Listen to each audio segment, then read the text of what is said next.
We just have to keep working this thing so we can get it down to 40 Republican senators. The vast majority of the country in the middle wants a country that is both a nation of laws and a nation of immigrants. And you have to deal with some of the big issues. The big issue is, what do you do with the undocumented that are already here?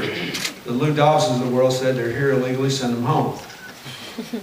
Well, where are they? Who's going to do it?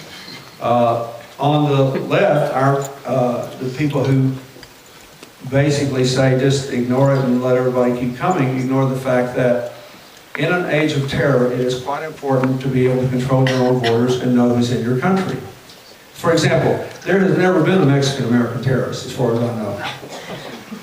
But suppose you wanted to do something America had not thought of.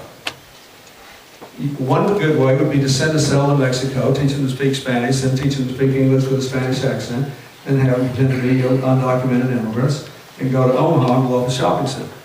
This is not a fanciful thing. I mean, the point is that in the modern world, we need better control over our borders.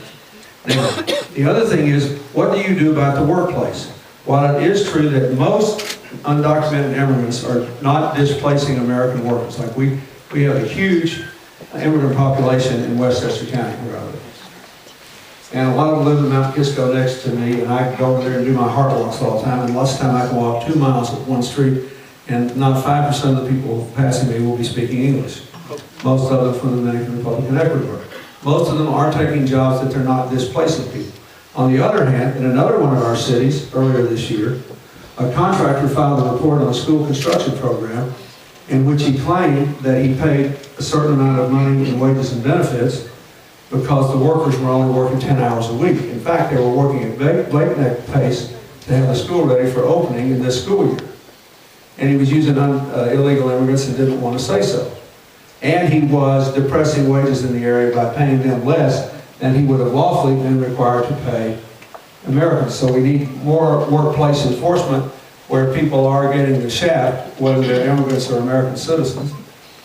And we need to be realistic where we can't bring a farm crop or can't do other things without immigrant labor. We need to raise the legal quotas. We need to regularize the status of people here. And we need to increase our ability to know who's coming in and out of our borders, which is not just the Rio Grande River, but also in Canada and in all the ports and airports on the ocean. So that's basically what her position is. And she believes we can get a majority for this.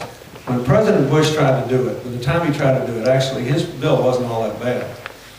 It's one thing that Texas Republicans are more liberal than the Republican Party on immigration, and it's because of the culture of the Rio Grande River.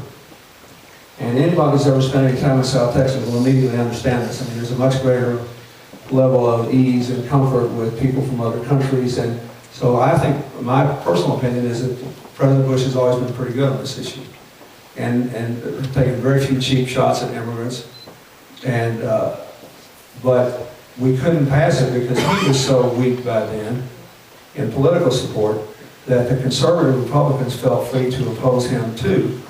And they basically took the Lou Dobbs line, and they had enough votes to stop anything from passing. If we can get an election behind us, I'm convinced that we can pass legislation here. We've got to do it. It's irresponsible for us not to know who's in this country from a security point of view, and it's inhumane to leave people hanging fire like that. Now, they beat a bill this year that denied access to higher education to the children of undocumented immigrants. How dumb is that?